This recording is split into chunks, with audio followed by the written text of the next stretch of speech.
Bonjour et bienvenue au sommet. Nous sommes aujourd'hui à la ferme citadine l'Oasis avec David. David, merci de nous présenter ce lieu, merci de nous accueillir. Bienvenue. Donc, voilà, vous êtes à l'Oasis Citadine, donc il y a une petite ferme urbaine collaborative aux portes de Montpellier.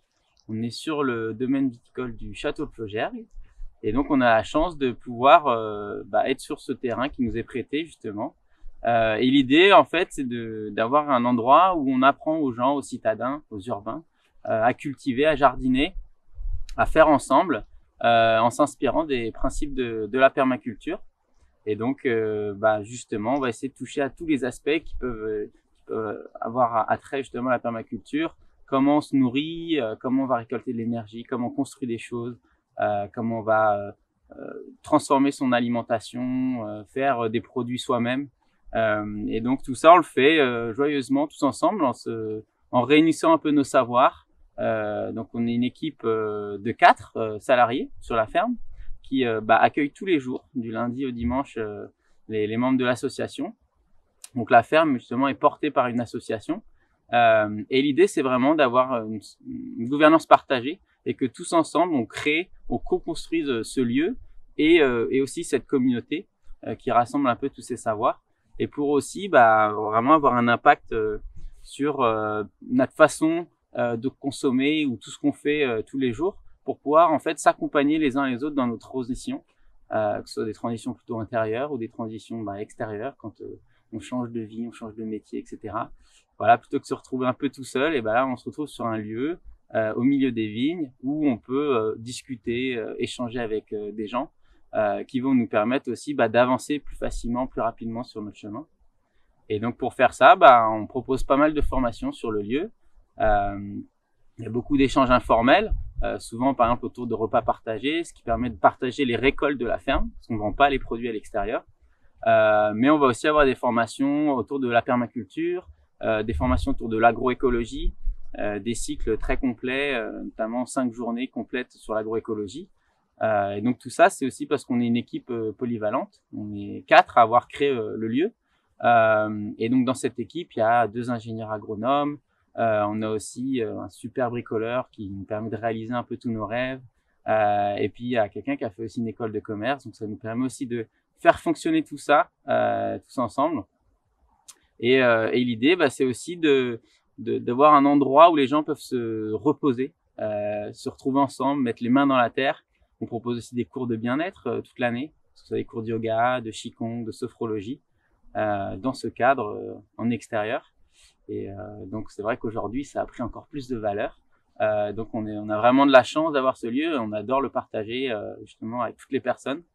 Et donc là, on peut retrouver toutes nos informations et toutes les activités qu'on propose sur notre site internet oasiscitadine.fr. Donc pour ceux qui veulent venir nous rencontrer, découvrir le lieu, on propose des visites guidées gratuites tous les mercredis et samedis à 14h30.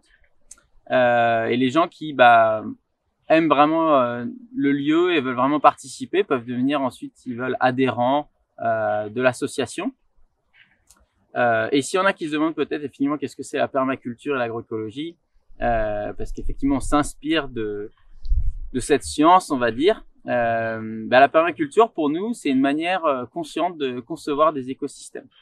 Et on veut que ces écosystèmes ils soient vivants, durables et résilients. Et donc ça, c'est un grand programme. Ça s'arrête pas seulement au jardin, ça touche à tous les aspects en fait de l'humain.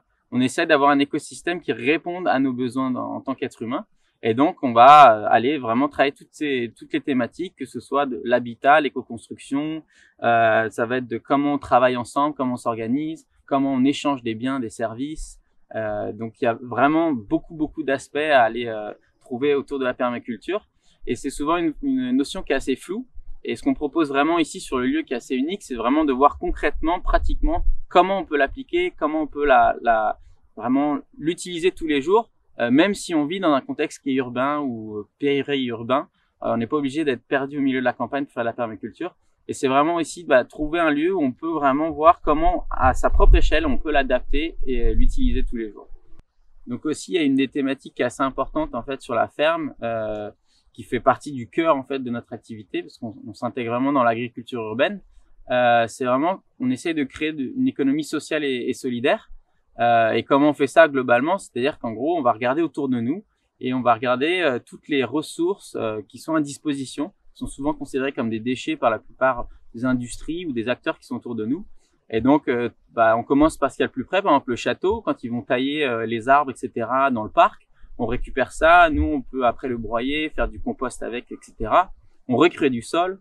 Les déchets de cuisine, c'est pareil, on va les composter. Toutes les palettes qu'on peut retrouver à droite à gauche, on va construire des choses avec tous ensemble. Le fumier qu'on va aller chercher à Gramont, aux écuries à côté. Et on se rend compte que finalement, l'agriculture urbaine, c'est aussi un de ses rôles, c'est de revaloriser toutes ces ressources qui sont partout à disposition. Et surtout quand on est vraiment dans un milieu urbain, il y en a beaucoup à disposition. Et c'est de leur redonner une seconde vie, voire plus. Et finalement, sur la ferme, on essaye plus de créer de la valeur à partir de choses qu'on n'avait plus et de pas créer de déchets. Donc c'est vraiment aussi notre démarche. Et donc petit à petit, on se rend compte qu'il y a plein de choses qu'on peut faire aussi soi-même. Par exemple, on va chercher du lierre sur les arbres qui poussent dans le parc. On va faire de la lessive, la cendre quand on va se chauffer, on va aussi faire des savons, des choses avec, etc. Donc ça permet aussi d'ouvrir le regard là-dessus et de voir en fait les opportunités qu'il y a autour de nous, qu'on souvent on voit même pas. Et donc apprendre à le faire ensemble. Il y a toujours quelqu'un qui sait faire quelque chose, qui connaît quelque chose. Et ici, on peut tous partager et apprendre ça des uns des autres. Donc ça, c'est vraiment aussi un des aspects qui est très important dans le lieu. C'est vraiment aussi ce lien social qu'on crée tous ensemble et qui permet de créer un collectif dans lequel on va pouvoir venir piocher des savoirs, des connaissances et aussi apporter soi-même ses propres savoirs. On a beaucoup de gens qui parfois viennent ici, ont l'impression qu'ils connaissent rien au jardin, qu'ils savent rien faire, etc. Et au bout de 5 minutes à parler avec eux, on comprend que ils savent coudre, ou connaissent l'électricité, ou etc. Et en fait, c'est des savoirs qu'ils pensaient même pas à valoriser. Et ici, sur ce lieu, ils prennent beaucoup plus de valeur parce que finalement, on a beaucoup moins de ressources, mais les savoirs et les connaissances prennent beaucoup plus de valeur justement parce qu'on apprend à faire ensemble et à s'entraider. Donc voilà.